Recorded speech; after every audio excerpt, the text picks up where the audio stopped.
Convido para o painel o secretário Henrique Meirelles, que será entrevistado pelo jornalista Augusto Nunes. Muito obrigado. Boa tarde, é um prazer estar aqui ao lado do Henrique Meirelles, que foi presidente mundial do Bank Boston, presidente do Banco Central por 8 anos, ministro da Fazenda e agora secretário da Fazenda de São Paulo. Nós vamos ouvir por alguns minutos a fala inicial do Henrique Meirelles. Henrique, por favor.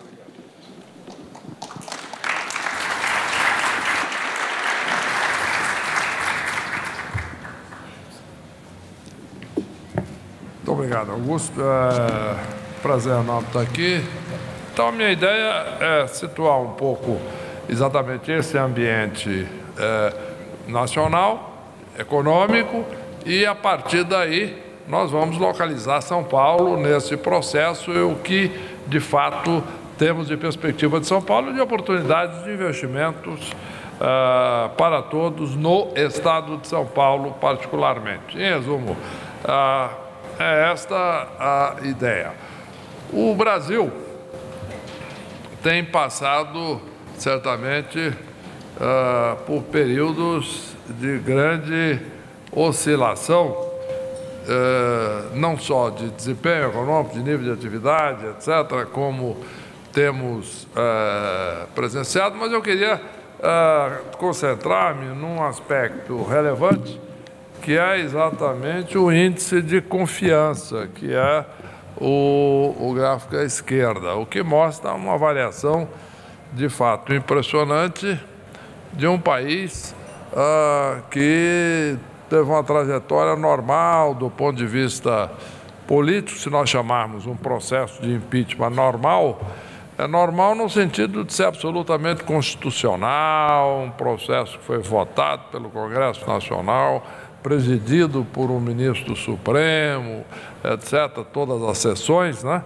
de votação, que foi o ministro Lewandowski, e que dentro de um processo absolutamente constitucional, etc., passou por esse processo. Antes tinha uma presidente eleita, assumiu um vice-presidente que era também eleito na eleição de 14 e, portanto, dentro da Constituição, tudo dentro da normalidade. Mas dentro desse aspecto nós vamos ver exatamente aqui onde nós tivemos isso que todos nós acompanhamos, todos vocês acompanharam, uma queda impressionante a partir aí de 2013, 2012, 2013, uma queda impressionante do nível de confiança. Então, a minha questão, e foi o que eu me defrontei quando assumi o Ministério da Fazenda exatamente aqui, não é? Que foi exatamente aqui, nesse vale, a ideia era o que causou isso. A princípio é óbvio o que causou toda aquela situação naquela época, mas eu acho que não era meramente o problema fiscal. Existia, sim, a questão fiscal da expansão do nível de despesas primárias e depois com a dívida também de despesas nominais do governo federal, que estava caminhando para algo totalmente insustentável. Para vocês terem uma ideia, em 1991, o nível em relação ao produto de despesas primárias da União era cerca de 10,8%. Nós chegamos a atingir, em 2016, 20%, um pouco acima de 20%, caiu um pouquinho depois. Então, era claramente uma trajetória absolutamente insustentável. Chegaríamos, em 10 anos, aí, a um nível aí de 25% do produto de despesa primária, né? Com juros que naquela época chegavam a 14%, uma inflação de 2 dígitos e, portanto, uma combinação extravagante, eu diria, do ponto de vista de política monetária. Está ali meu ex-colega de trabalho no Banco Central, ali, o Eduardo Loio, também, porque eu, evidentemente, olhando isso, é uma situação, de fato, se nós pensarmos bem, nós todos vivemos, todo ser humano se acostuma com o que está vivendo, está certo, está aqui, é isso aí, vamos ver, etc. Agora, o Brasil viveu uma situação com desemprego elevadíssimo, 14 milhões de pessoas desempregadas. Em maio de 2016, a atividade econômica tinha caído 5,2% em 12 meses. Isso aí, numa situação normal, né, leva o quê? Leva não só a uma inflação baixa, mas em consequência de juros baixos. É normal, quer dizer, as empresas estão com venda baixa, caindo, desemprego elevadíssimo, você não tem demanda, você baixa preço. Normal, qualquer lugar do mundo. O Brasil tinha inflação elevada. E mais, acima disso, taxa de juros já é elevada. Então, é uma combinação, eu diria, no mínimo, não usual, né? Então, o que acontece? Qual era, obviamente, a razão disso? E o nível do CDS, se nós olharmos ali à direita, também atingindo um patamar elevadíssimo, né? Onde é que era a razão? Queda da confiança, obviamente, reflexo num dos índices importantes, que é o custo, aí o spread pago pelos títulos do Brasil. Então, qual é o problema? Era, obviamente, a desconfiança absoluta no que viria à frente, né? Um governo que não era um problema só da despesa estar crescendo, porque estava crescendo desde 91, mas tinha se acelerado nos últimos anos, e era um governo que propunha um aumento de despesa como política de governo, né? Então, uma presidente que numa certa reunião, que não foi muito divulgada na época, muito antes de assumir, ela tinha feito uma declaração, ficou famosa, mas aquelas pessoas mais bem informadas sabiam disso, em que ela fez uma declaração famosa dizendo que despesa é vida. Despesa pública é vida. Tá certo? Então, isto levava, evidentemente, a uma trajetória bastante preocupante, e com isso nós tínhamos o nível de confiança caindo. E por que os empresários aumentavam o preço? A inflação estava elevada num ambiente desse. Muito simples. Incerteza quanto ao comportamento intervencionista do governo. Esse é um fator importante, pouco analisado. Quer dizer, o empresário subia preço, porque eu um dia fui discutir com um grande empresário, na realidade estrangeiro, né? Tinha uma grande cadeia no Brasil de vendas, etc., e ele está subindo preço. Eu, conversando com ele, eu fiz uma pergunta, na época, eu estava no setor privado, dizia, escuta, mas eu não estou entendendo, suas vendas não estão caindo fortemente? Sim. Você sobe preço por quê? Ele falou, não, eu não sei se ela vai tabelar os preços, então eu já subo antes, me precavendo. Eu digo, mas tabelar como? Tabelar o preço do produto que você vende, é um produto de consumo, etc. Eu falei, sei lá, se tabela preço de eletricidade, se tabela preço disso, daquilo, sei lá se amanhã vai tabelar preço de qualquer um. Quer dizer, não, eu acho que não chegaria a isso de maneira nenhuma. Mas o fato é que existia esse nível de desconfiança. Pois bem, no momento em que isso foi revertido, e nós demos a sinalização correta, etc., de controle de despesas e tomada de medidas necessárias, e aí o teto de gastos foi fundamental, falo sobre isso em seguida. Nós tivemos, portanto, uma recuperação muito forte da confiança, e a partir daí foi uma questão de tempo. Agora, é evidente que confiança antecipa. Depois você tem que entregar o resultado, né? Como sabemos nas instituições, né? Cada um de vocês trabalha no mercado, sabe disso. Pode ter confiança no seu trabalho, na sua instituição, do que você vai fazer, mas você tem que entregar o resultado depois dessa dificuldade, né? Então, qual é o problema? É que nós, em seguida, sim, já começamos a trabalhar no assunto e apresentamos a proposta do teto de gastos, que foi fundamental. Por quê? Porque o teto de gastos, ele tem uma característica muito importante, que é pouco analisada, né? Que é a questão de que, vamos chegar a isso em seguida aí, do que o teto de gastos, ele tem uma característica que você caso vivenciemos uma situação onde o teto é quebrado num determinado ano, é violado, isto é, a despesa cresce acima da inflação do ano anterior, o teto tem uma série de mecanismos autocorretivos. Isso é muito importante. Congela salário em termos nominais, congela todas as desonerações, subsídios, etc. Tem uma série de coisas muito fortes na Constituição. Portanto, isso prevalece sobre a lei, na medida que é uma provisão agora constitucional, né, da emenda do teto de gastos. Portanto, é parte da Constituição. Então, tudo isso faz com que ele seja muito eficaz durante um certo tempo, evidentemente. Né? O que significa o seguinte, evidentemente que isso pode funcionar alguns anos, mas depois de um certo tempo,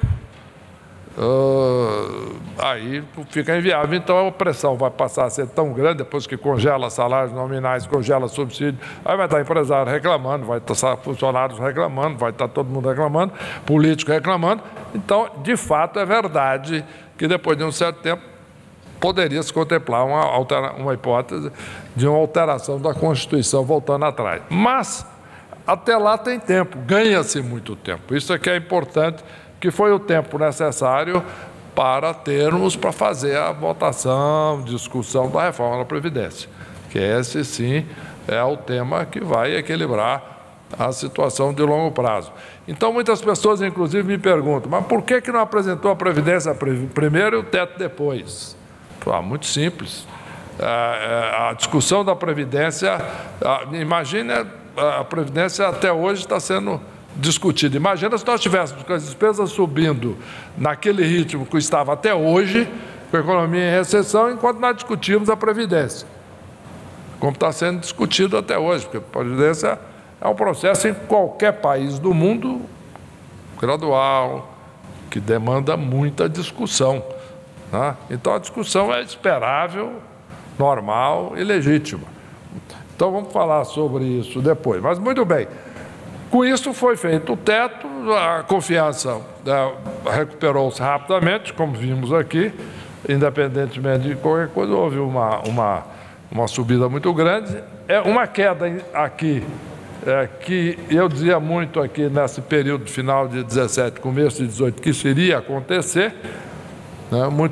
Alguns se surpreenderam um pouco, que foi essa queda na confiança em 18, que é normal, é o período de incerteza eleitoral.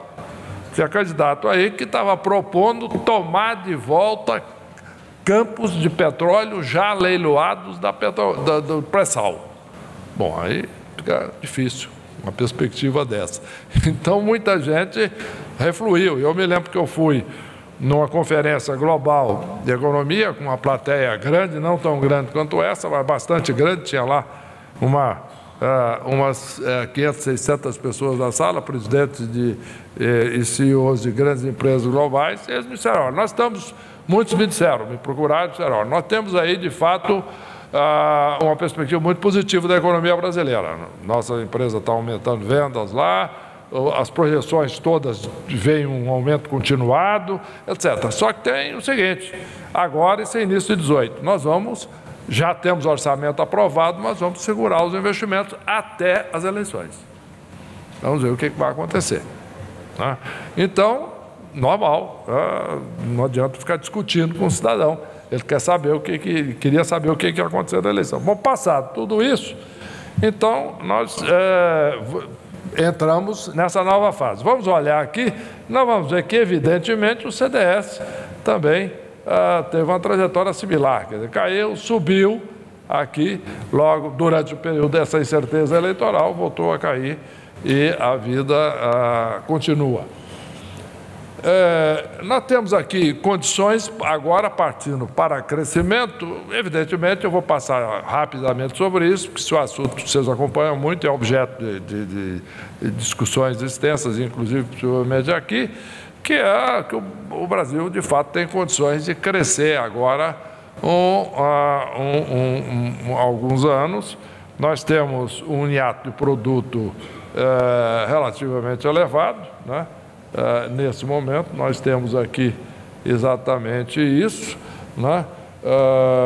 Então, nós temos aí margem para crescimento sem grande pressão inflacionária aí por um certo tempo. Aí, não interessa se é 2 anos, 3 anos, 4 anos, cada um vai calcular aí qual é o tempo de preenchimento aí desse output gap, tudo bem.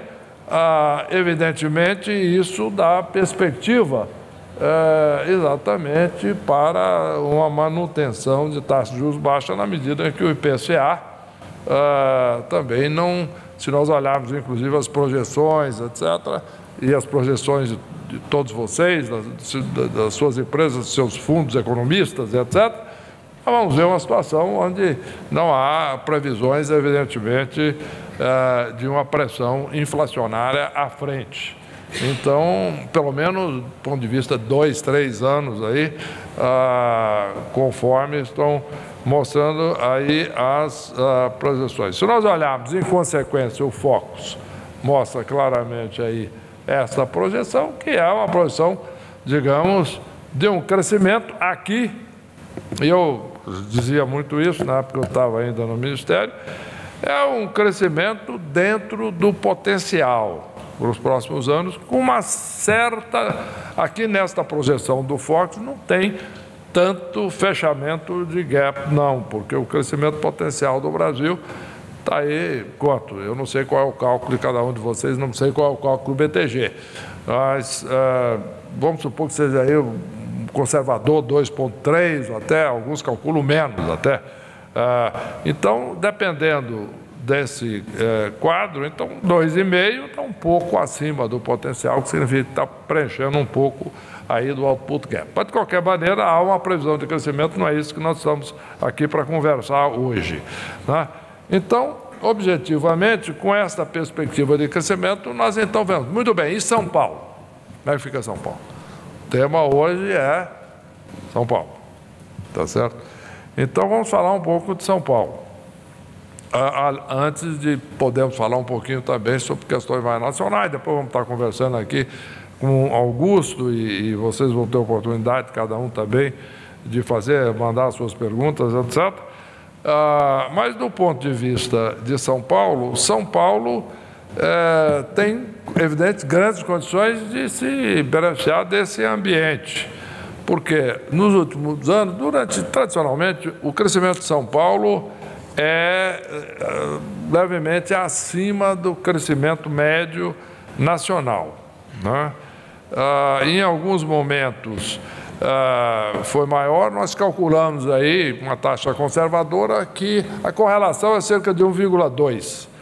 Isto é, São Paulo cresce cerca de 20% acima da taxa nacional, né? Evidentemente que, se olharmos atrás, isso foi superior. Em 2017 foi superior, que foi a recuperação. Mas tem uma explicação isso. Quer dizer, foi 1,7 essa correlação em 2017. O Brasil cresceu 1,1, São Paulo cresceu 1,7. Evidentemente que foi a retomada da indústria. E nós achamos que, em consequência, São Paulo tem condições, dentro desse padrão que nós vimos, São Paulo tem condições, sim, de crescer cerca de 3% ao ano nesse período aí, até 22, desse horizonte que nós estamos contemplando aqui. Agora, gostaria de chamar a atenção para uma coisa que não está sendo muito debatida, que é essa questão de todas as reformas de produtividade. A reforma trabalhista foi muito importante, foi a parte inicial desse processo. Mas existe uma série de projetos, alguns deles em tramitação no Congresso, cadastro positivo, já passou, mas como isso agora, na discussão da Previdência, etc., isso acaba normalmente ficando um pouco menos em evidência, mas essas reformas todas de produtividade, que quando fizemos todo esse projeto foi lá em conjunto com o Banco Mundial, um trabalho longo, que foi resultado daquele estudo que o Banco Mundial faz anualmente, aquela comparação do Doing Business, e a ideia era melhorar a posição do Brasil no Doing Business. Na última foi 109, era 125, passou para 109 em 149 países. A ideia é trazer o Brasil aí para os 20 primeiros, e é possível fazer isso. Aquele grupo de projetos que deixamos lá, que está em andamento, pode levar ao Brasil. Mas, evidentemente, isso é uma agenda, vamos chamar assim, de pós-previdência. Tem que aprovar a previdência, equilibrar as contas públicas para o futuro, e aí vamos trabalhar na produtividade. Nesses termos, quer dizer, o Brasil pode crescer mais do que os 2,5% aí à frente, pode crescer substancialmente acima disso nos próximos anos. E aí São Paulo, proporcionalmente, pode crescer bem mais, né? Evidentemente que existe uma outra correlação positiva em relação à arrecadação. O ICMS cresce também um pouquinho acima do produto estadual. Se nós olharmos o porquê de que o Estado cresce acima da média nacional, o aspecto mais importante é este aqui, da presença maior em São Paulo da indústria de transformação. Esse é o ponto talvez mais relevante. Quer dizer, São Paulo tem uma presença maior de indústria da indústria de transformação. E a indústria de transformação claramente tende a liderar o processo de crescimento agora, este ano, ainda dentro desse processo de retomada do crescimento brasileiro. Portanto, a nossa previsão é que haja um crescimento maior da indústria de transformação e, em consequência, nós teremos um reflexo disso importante no Estado de São Paulo, que tem uma presença um pouco superior à média nacional na indústria de transformação. Vamos olhar agora na parte fiscal do Estado. Olhando esse gráfico, isso aqui é no período de 2011 a 2017, a evolução real das despesas com pessoal. Isso aqui são os diversos estados brasileiros, né? Desde estados com um crescimento aqui muito... Isso aqui é taxa de crescimento das despesas com pessoal nos estados. Então, nós vamos ver aqui que tem estados que, de fato, cresceram muito, né?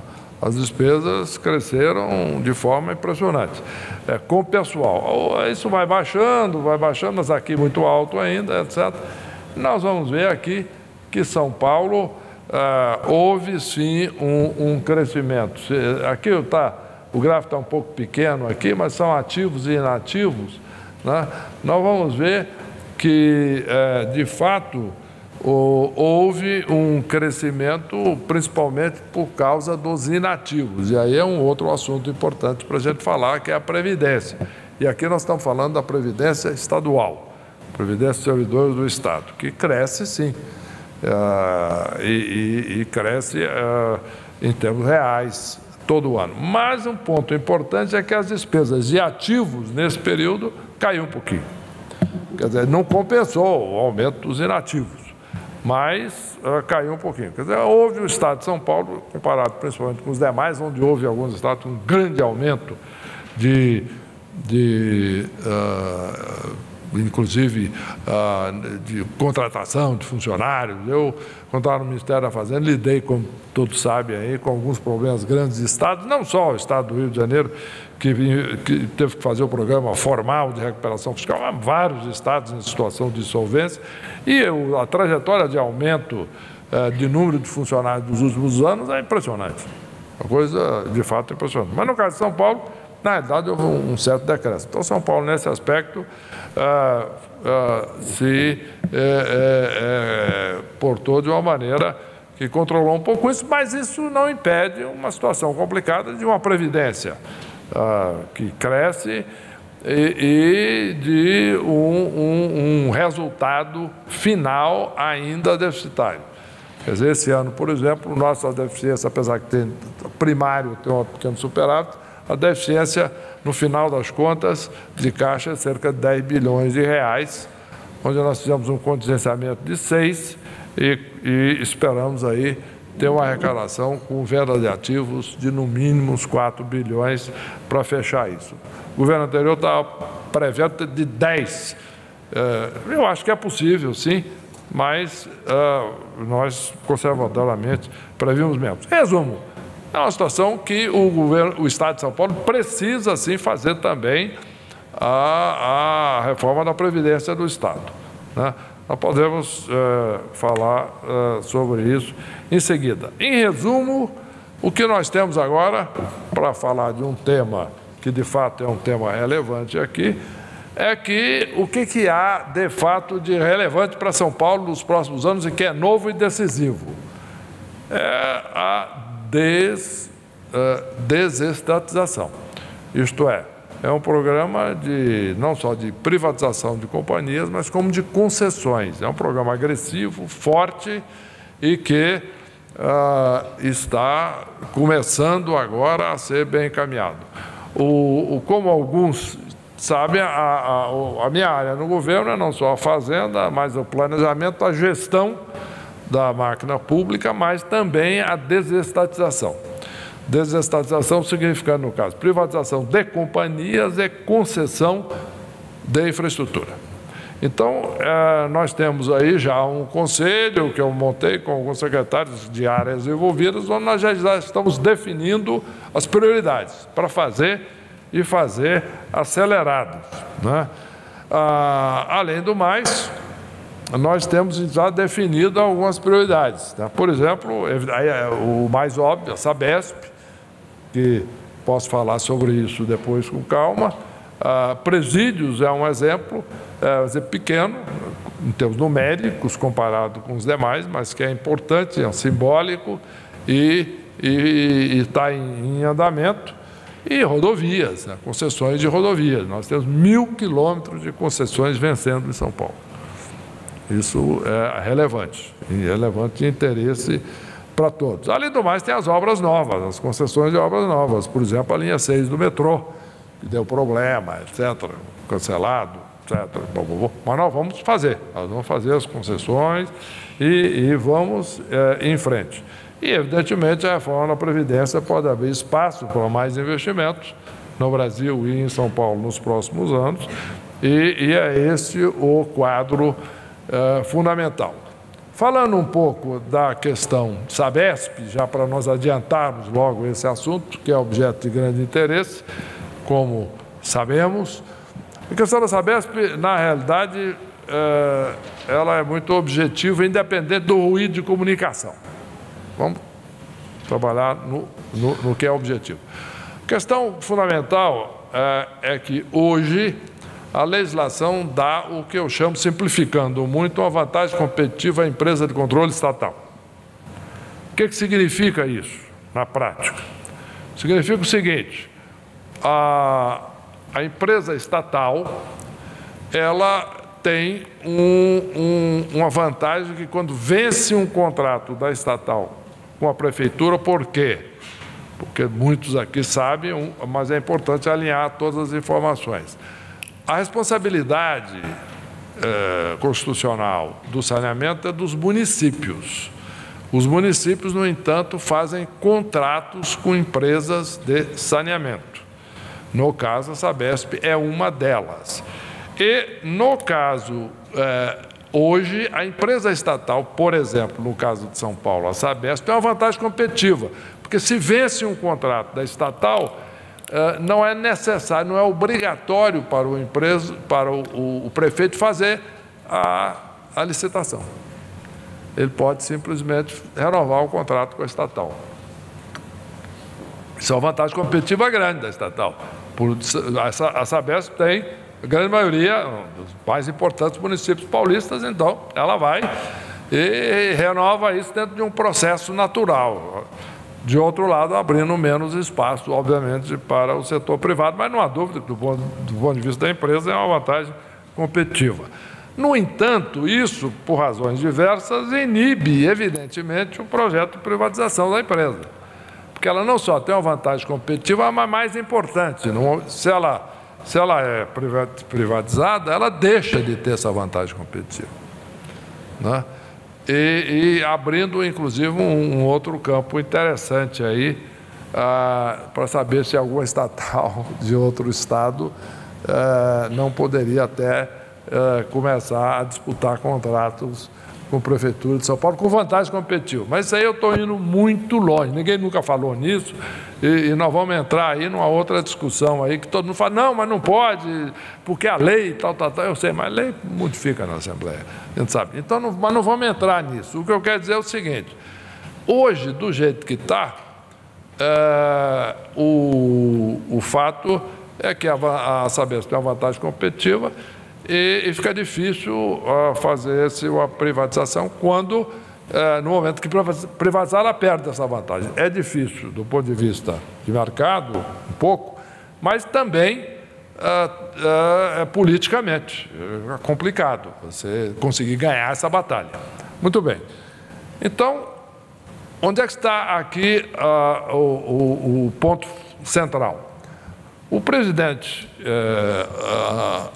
fez o ano passado, emitiu a medida provisória, que ela caducou, perdeu valor no final do ano, e ele reeditou, não exatamente igual, por questões de definições legais, mas reeditou, na prática, a medida provisória no dia 28 de dezembro. E aí que está o chave da questão. Essa medida provisória é o seguinte, se transformada em lei, ela vai tirar a vantagem competitiva da estatal, ponto. É isso. Tão simples quanto isso. Tirando a vantagem competitiva da estatal e gera melhores condições de privatização da própria Sabesp. Então, se essa medida provisória for aprovada, claramente a Sabesp tem aí todas as condições para ser privatizada e será privatizada. Ponto. Este é o aspecto fundamental. Então, a votação dessa medida provisória, que é a chamada MP do saneamento, é muito importante. É verdade que eu fiz já algumas reuniões com muitos de vocês e alguns argumentam, isso aí eu digo, olha, vamos estudar. Se a medida, eu não quero precipitar essa discussão agora, porque a medida provisória esperamos seja aprovada. E que, portanto, esse tal chamamento seja obrigatório para as prefeituras, né? E resumo que é a licitação. Mas vamos supor que a medida provisória não seja aprovada, permaneça a situação atual com essa vantagem competitiva da estatal. Alguns de vocês argumentam que, mesmo nessa circunstância, seria vantajosa a privatização, mesmo que não mude a legislação atual. Eu digo o seguinte, não vamos entrar agora nesse debate, se é ou se não é, como é que é, porque esse é um debate prematuro. Vamos aprovar a medida provisória porque é inquestionável e aí as vantagens são muito grandes. Então, a princípio, o plano é esse. Sendo aprovado uma mudança e eliminada a vantagem competitiva da estatal, nós vamos fazer privatização. Se não for aprovada, a não ser que essas hipóteses levantadas por alguns de vocês se configurem de fato que seja ainda assim vantagem na privatização, teríamos que analisar isso, mas o plano B, neste caso, seria a capitalização, né?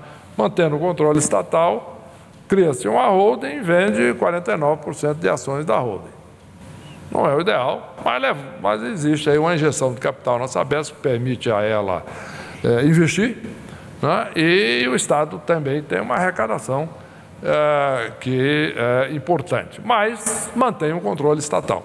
Então, é esse o chamado plano B. Então, é esse o quadro da Sabesp. O governo está trabalhando pela aprovação dessa medida provisória, isso é importante, o governo de São Paulo tem esta posição. Estivemos em Brasília recentemente, levei essa posição juntamente com o governador para várias autoridades e líderes políticos e no Congresso federais, e dizendo que, inclusive, é importante que o governo federal também comece a se preparar para atuar nisso. É normal que agora a prioridade toda seja a Previdência, etc., mas passado isso, esperamos que passe, acredito que isso foi discutido aqui no almoço com o Rodrigo, agora, passada essa fase, então, aí sim, precisamos de resolver essa questão rapidamente, com inclusive uma priorização importante colocada pelo governo federal na questão do saneamento, porque aí não é só São Paulo, são todos os estados. E é evidente que é uma questão estadual, mas é importante para o país, é importante, em última análise, para o processo de privatização do Brasil. Portanto, interessa, sim, também ao governo federal se alinhar a isso, porque aí tem vários estados, com exceção de alguns estados ideologicamente contrários à privatização, tem vários estados em condições, de fato, de privatizar as suas companhias. Portanto, é esse o quadro, nós estamos trabalhando, visando aprovar essa medida. Eu vou passar agora, então, para a parte seguinte, final, aí das perguntas e respostas e opiniões. Se vocês quiserem também, além de perguntar, opinar, né, dar sugestões ou dizer, não, não é assim, eu acho que deveria fazer assim, serão bem-vindos. Obrigado.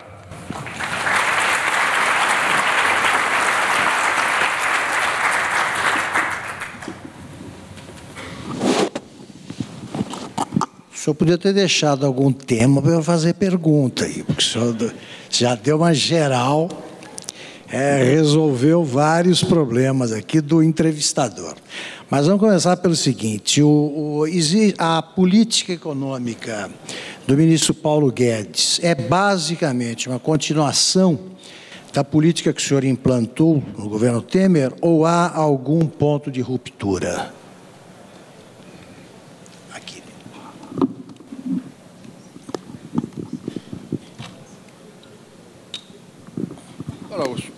Não há ponto de ruptura, né? É uma política liberal, uma política que visa diminuir o tamanho do Estado, né? Em última análise, modernizar a economia. O foco na Previdência mostra claramente isso, né? O foco na Previdência foi o nosso foco total. Eu acredito, inclusive, que a reforma da Previdência poderia e teria sido aprovada em 2017 se não existisse todo aquele processo de votação de denúncias pelo Congresso, que paralisou o Congresso, depois da intervenção federal do Rio de Janeiro. Tinha condições já de ser aprovadas ali.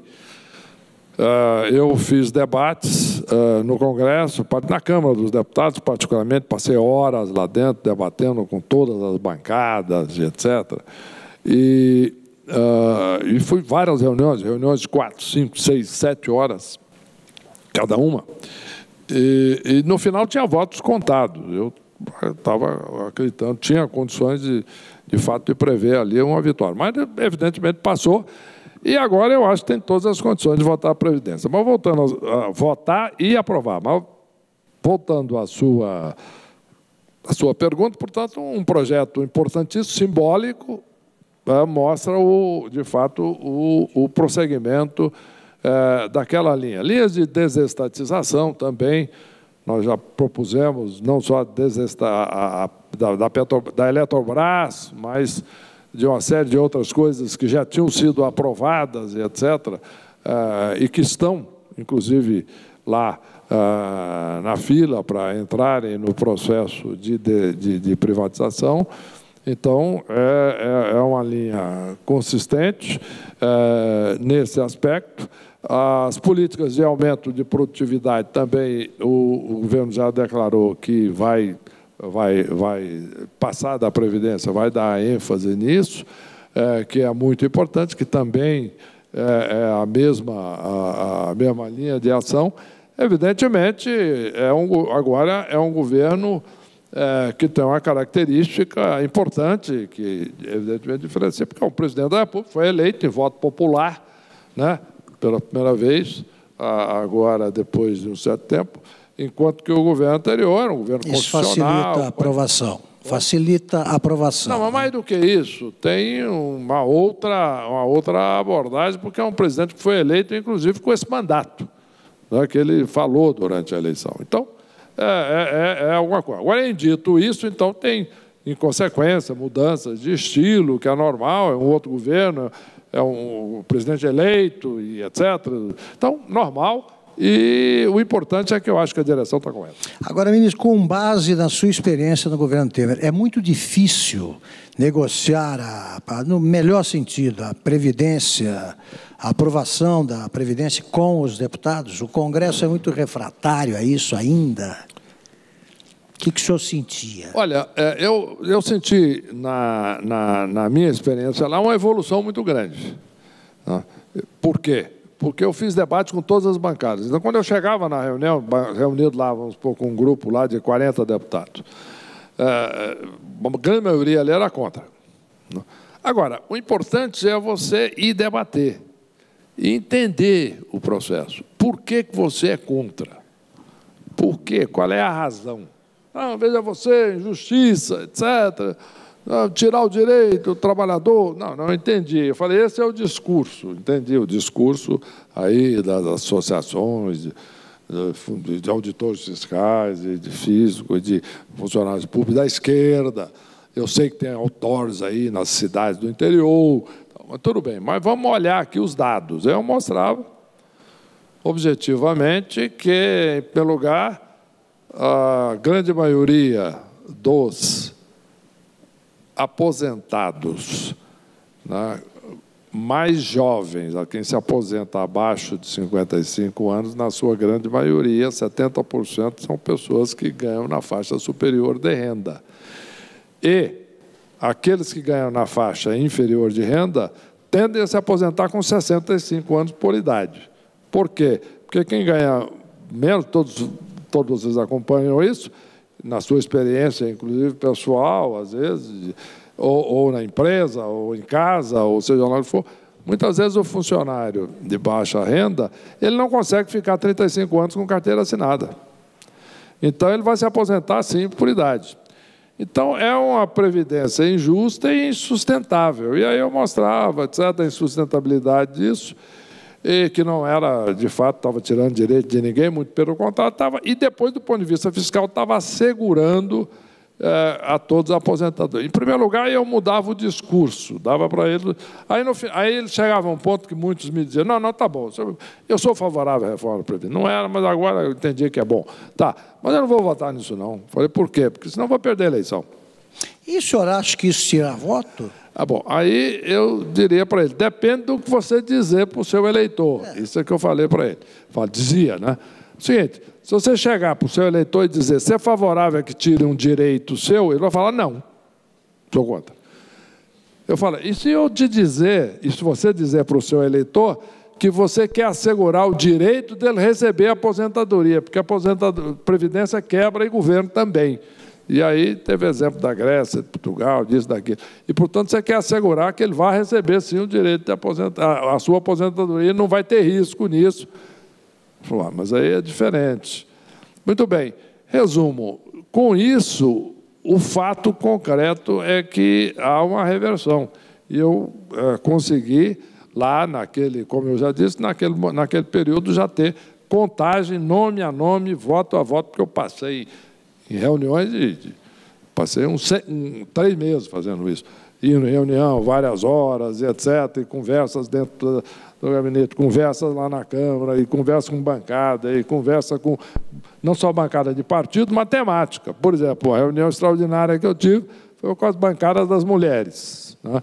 Eram 50 deputados. Então, foi uma discussão grande, profunda, séria. Elas argumentavam, não, tem que ter, porque a mulher, de fato, tem tripla jornada, ela cuida da casa, ela cuida dos filhos e ainda vai trabalhar fora. Então, são condições diferenciadas, perfeitamente. Mas e aí, como é que se reflete isso na proposta? Né?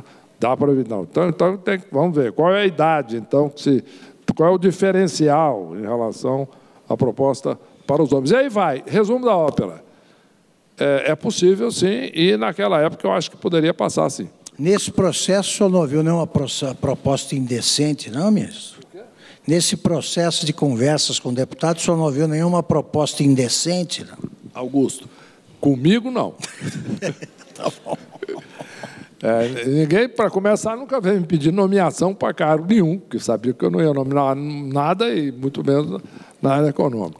E segundo, eu dizia uma coisa no Banco Central, naquela época lá, que eu dizia algumas coisas, as pessoas se surpreendem. Não, esse negócio de proposta de empresário, ou de não sei o quê, ou de político, etc., para governo, qualquer coisa, né? Que seja errada, eu disse, eu nunca recebi nenhuma. Agora, eu entendo que talvez seja a regra, mas, para mim, ninguém faz. Ministro. Nem naquela época, nem antes, nem agora. O senhor falou da importância da confiança, né, para a aprovação de mudanças. No caso do governo Temer, a falta de confiança no chamado núcleo político prejudicou muito a aprovação das reformas que o senhor apresentou? Olha, nem tanto, porque, olha aí, a reforma trabalhista foi aprovada. Primeiro o teto foi aprovado. Já tem gerado efeitos aí muito interessantes. O teto foi aprovado, ninguém acreditava. Eu fazia uma reunião com investidores, ou com internacionais, ou nacionais, ou com a imprensa. 3 meses antes da votação do teto, era todo mundo cético. Foi aprovado. Trabalhista, foi aprovado. E a Previdência teve aquele problema, né, que lá de maio de 17, das denúncias, que de fato ali, aquilo sim, fortemente. Agora, fora isso, eu acho que poderia ser aprovado assim naquela época. A lei de responsabilidade fiscal, quer dizer, hoje o noticiário dos jornais diz que vários governadores atropelaram, né, desrespeitaram a lei de responsabilidade fiscal. A lei, a fixação do teto de gastos, o senhor teme que possa acontecer com isso a mesma coisa, desrespeito por parte do governo ou não? Olha, as penalidades... Eu acho que o governo federal é mais difícil. Inclusive, precisa ver agora as consequências para o governo, a esses governos estaduais, porque tem penalidades também importantes. Inclusive, no caso de descumprir a lei da responsabilidade fiscal, é crime fiscal. Isso é sujeito a penalidades importantes. Não é isso, doutor Nelson? Então, nós temos aí que ver agora como vão se portar aí todas as autoridades, aí, etc., seja judiciária, seja dos tribunais de contas, etc., nos estados. Mas, de qualquer maneira, existe, sim, uma série de penalidades. No caso federal, como eu disse, são medidas autocorretivas automáticas e constitucionais. Então, romper com isso, descumprir isso no campo federal é muito complicado, eu acho muito difícil. Eu acho que o que pode ser, a pior hipótese, se não for aprovada a Previdência, você vai, tá bom, daqui a alguns anos votam outra emenda constitucional mudando essa, flexibilizando alguma coisa, eu acho pouco provável. Vai ser uma guerra espetacular naquela época. E eu acredito na aprovação, sim, da reforma da Previdência. Então, eu acho que a tendência, em última análise, é prevalecer, sim, o teto. Aprovada a reforma da Previdência, que tipo de ajuste o senhor pretende fazer em São Paulo? Olha, a minha proposta, que eu já levei ao governo federal, claramente, em nome de diversos estados, não só São Paulo, mas dos principais estados. Nós fizemos uma reunião em Minas Gerais, Rio Grande do Sul, Rio de Janeiro, Goiás, Pará, vários estados já, um número importante já se falaram sobre isso, mas a nossa proposta é que a adesão dos estados seja automática.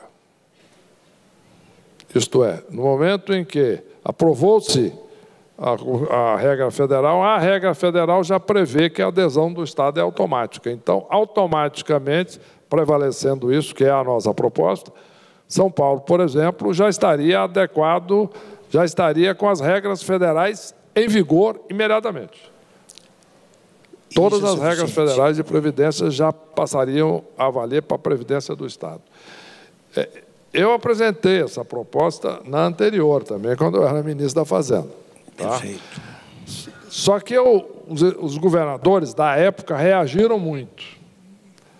Então, eu propus um prazo de 6 meses. Isto é, os estados tinham 6 meses para aprovar uma reforma da Previdência, qualquer que fosse, nas assembleias, etc., legislativas. Se não aprovassem 6 meses, fazia adesão automática à federal. Isso, evidentemente, tal qual a reforma toda não foi. Essa, inclusive, os governadores, na época, foram lá e conseguiram neutralizar essa proposta até antes da proposta da Previdência Federal. Em dito isso, a minha proposta agora, mudando, porque são estados propondo isso, estados fortes, minha proposta agora é aquilo que os estados eram contra, isto é, muitos governadores de estados eram contra. Agora é o seguinte, adesão automática imediata, isto é, não dá 6 meses, nem ter aprovação de assembleia, nada disso. Aprovou a federal, vale para os estaduais imediatamente e, portanto, a Previdência de São Paulo já estaria imediatamente enquadrada nisso. Eu acho a melhor solução para todos e mais, melhor solução política também, para governador. Agora, ministro, o senhor, durante a campanha presidencial, lembrou que sempre que aparece uma complicação é que lembram de chamar o Meirelles, né? O senhor está dizendo que a situação em São Paulo é boa, eu acredito que sim. Agora, por que o Dória chamou o Meirelles? Qual é a complicação que o senhor vai ter que resolver? Nós temos uma complicação enorme à frente, que eu acho uma boa complicação, mas é grande, que é exatamente a chamada desestatização, né? Que é um componente importante de toda a questão fiscal. Uma coisa é eu dizer o seguinte, olha, só para dizer, não é que, o que é boa, é o seguinte, só para a gente definir isso.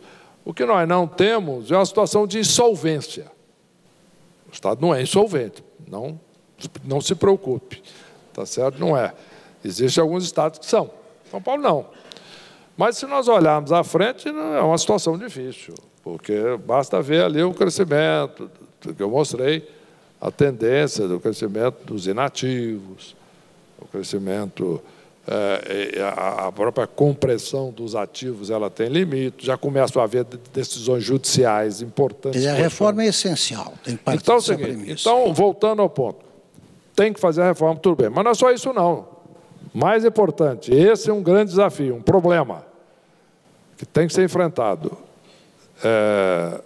Privatizar companhias, por exemplo, Sabesp, bonito falar, e eu acho que é uma grande solução. E o governador também.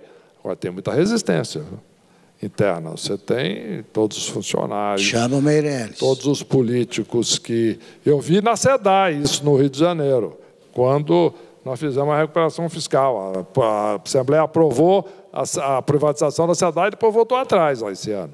Por quê? Bom, todos os cargos que tem nas empresas de saneamento, etc., e bababá, que os políticos... Então tem muita coisa, muita gente contrária. Então, mas eu estou falando de SEBAI porque Sabesp porque é a maior, mais importante. Então, privatizar a Sabesp é um desafio e essa é a prioridade nossa. E não é unanimidade, não vamos do Estado, muito pelo contrário. Então, é um projeto de um desafio muito grande, em todos os aspectos. Ou, vou continuando, outras empresas a serem privatizadas, concessões, fazer concessão. Certo.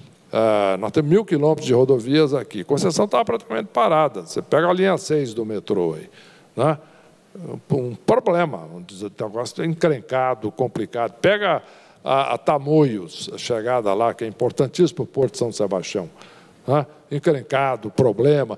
Resumo, tem problemas intrincadíssimos aí, complexos, se você chega no que de fato interessa ao Estado. Não é só estar insolvente ou não. Não, tem...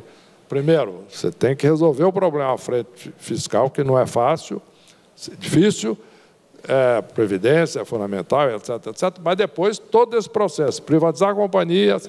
Vou te dar um exemplo só rápido. Aqui, pega a EMAI, a Empresa Metropolitana de Energia. Eu estou falando porque nós estamos aqui no Raia, está aqui no Rio Pinheiros. Aí você vê, você pega a Marginal, vai aí, tem ali a usina de Traição.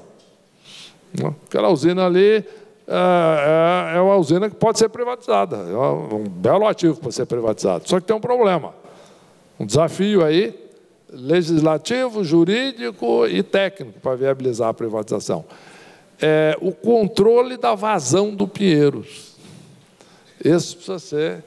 Quem é que controla? É a empresa que vai simplesmente ver o lucro futuro daquela usina ou vai se preocupar com o volume da billings e o fluxo e a vazão para Henry Borden, que é muito maior. Resumo, o negócio é complicado, mas dá para fazer. Agora, ministro... E para isso, só que para isso precisa de enfrentar uma série de desafios técnicos, jurídicos e políticos. Tem a ver com o que o senhor está falando, a necessidade da desburocratização, que é outro ponto importante que o senhor pretende alcançar. O senhor disse que pretende reduzir de 100 dias para 3 o prazo para a abertura de uma empresa em São Paulo. Em quanto tempo o senhor pretende conseguir isso? Olha, esse é um processo que varia, porque ele varia de município a município. Tá certo? Então, é algo que eu espero que nas maiores cidades de São Paulo já se possa ter esse processo atingido até o final do próximo ano. Do próximo ano. Mas varia muito de cidade para cidade, porque, inclusive, tem que ter um engajamento muito grande da autoridade municipal. Ministro, infelizmente, nós estamos chegando ao final do nosso tempo, então eu queria fazer uma última pergunta. O senhor falou, no discurso de posse, sobre a importância da atração de indústria, que tem a atração de indústrias para São Paulo. Mas, no momento, o senhor luta pela retenção de indústrias. A General Motors e a Ford, por exemplo, dão sinais de que pretende abandonar o Estado. Como é que se faz para que isso não ocorra? O que o senhor pretende fazer? Olha, é um processo, vamos chamar assim, de multifacetado, né? Este episódio da GM é um episódio simbólico nesse aspecto. A empresa tinha decidido fechar, era um assunto, só faltava anunciar. Então, ia fechar a empresa no Brasil, isso tinha um impacto direto de 65 mil empregos, etc. Isso já foi anunciado que não vai fechar, tá certo? Então, só que eu estou simplificando, porque nós temos problema de tempo aqui, uma discussão longa, mas não vai fechar. Eu tive que entrar na discussão, conversar, discutir com o fornecedor. Não vai fechar. Da empresa, não vai fechar. Mas tem um outro aspecto. O presidente da empresa vem aqui em São Paulo, agora no mês de março, presidente mundial, que vai anunciar aqui o que será feito aqui na General Motors no futuro. Eu não estaria surpreso, né? Eu não farei cara de surpresa aqui para vocês, se ela, porventura, quem sabe, não, né? Vamos ver o que ela vem a dizer, não só anunciar que vai continuar no Brasil, mas anunciar um grande programa de investimentos e criação de empregos em São Paulo. Se eu posso traduzir, que eles vão aumentar, vão ampliar aí os investimentos. E a Ford? A Ford, nós fizemos, eles já tinham decidido já, que ia simplesmente fechar aquilo e despedir lá os funcionários, fechar a unidade fabril e fechar a produção de caminhões. Não só no Brasil. Eles encerraram a produção, é global, eles encerraram a produção de caminhões no mundo. Tem um joint venture na Turquia que vai fazer caminhão, só. Mas a Ford fechou. Nos Estados Unidos, por exemplo, é só utilitário, nem automóvel eles vão fazer mais lá. É um refoco mundial da empresa, estratégico. Só que nós intervimos, conversamos com a empresa, etc., etc. Eles concordaram de adiar por 90 dias qualquer ação e iniciaram um processo intenso de negociações com outras empresas aí que não estão discutindo compra de imóvel, mas da unidade de produção. Então, existem, sim, empresas no Brasil, internacionais, com presença aqui, ou uma ou outra nacional, que têm interesse, sim, em comprar aquela unidade, seja para fabricar caminhão, seja para fabricar carroceria, seja para fabricar carroceria para caminhão, para ônibus, etc., etc., etc. Em resumo, é um processo em andamento e que eu estou otimista. Eu acho que existe grande possibilidade de que, de fato, nós possamos ter, na realidade, uma outra empresa ali. Não é a Ford que vai mudar a decisão de voltar a fabricar caminhão no mundo, não vai, mas não é esse o problema, que nós precisamos é ter uma unidade fabril ali, aproveitando aquilo, e o corpo de trabalhadores que tem, que é qualificado, treinado, etc. Mas no momento em que você conversa com as empresas e vê, existe um interesse muito grande, inclusive porque de fato, um ganho imediato de trabalhador, de fornecedores, etc., etc. Resumo, tudo isso são meros exemplos simbólicos, importantes, mais simbólicos. Quer dizer, é toda uma política de promoção de investimentos e crescimento de São Paulo, nossa conversa aqui faz parte disso, e no mundo inteiro. Em resumo, é um Estado que vai crescer mais do que a média nacional, o ambiente é favorável, vamos desburocratizar sim, e o Estado de São Paulo vai crescer e esperamos que tenha, de fato, muito investimento. Eu tive o prazer de conversar aqui com o atualmente secretário da Fazenda do Estado de São Paulo, Henrique Meirelles. Muito obrigado, Henrique Meirelles, e parabéns ao DTG Pactual.